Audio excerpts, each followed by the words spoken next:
الحمد لله وكفى والسلام على عباده الذين اصطفى اما بعد. نہ طرز بیاں ہے نہ طرز تکلم، سبھی سننے والوں کو السلام علیکم. قال الله تبارك وتعالى في كلامه المجيد بعد أعوذ بالله من الشيطان الرجيم بسم الله الرحمن الرحيم.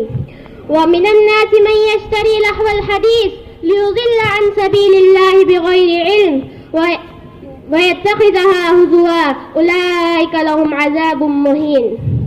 محترم اساتذہ اکرام اور میرے عزیز ساتھیوں، آج میری اس چھوٹی سی تقریر کا عنوان ہے موبائل ایڈکشن اور اس کے نقصانات.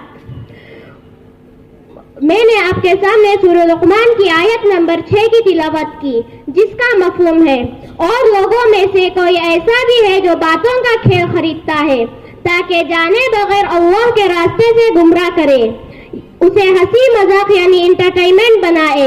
یہی لوگ ہیں جن کے لیے ذلیل کرنے والا عذاب ہے. اس آیت میں لہو الحدیث کی میننگ میں آج موبائل ایڈکشن بھی شامل ہے. موبائل ایڈکشن سے نماز چھوٹتی ہے، اللہ کی نافرمانی ہوتی ہے، والدین کی نافرمانی ہوتی ہے، قرآن پڑھنے میں اور سلیبس کی کتاب پڑھنے میں دل نہیں لگتا. ہمیں معلوم ہونا چاہیے کہ آج ہماری سوسائٹی میں 5 شیطانوں کا قبضہ ہو چکا ہے: T V, advertisement, movies, fashion اور انٹرنیٹ. یہ 5 چیزیں ایک ساتھ موبائل پر آ چکی ہیں اور موبائل ایڈکشن والوں کے لیے یہ سب سے بڑا شیطان بن چکا ہے. موبائل اچھی چیز بھی ہے اگر ہم اسے صحیح طور پر استعمال کریں. اس سے خیریت ملتی ہے، دین سیکھ سکتے ہیں، ٹیوشن لے سکتے ہیں، علم سیکھ سکتے ہیں. لیکن بنا اخلاق فون کو استعمال کیا جائے تو اس زمانے میں سب سے بڑا فتنہ بھی ہے. موبائل اور فون کو ضرورت سے زیادہ استعمال کرنے پر بہت سارے نقصانات کا سامنا کرنا پڑتا ہے.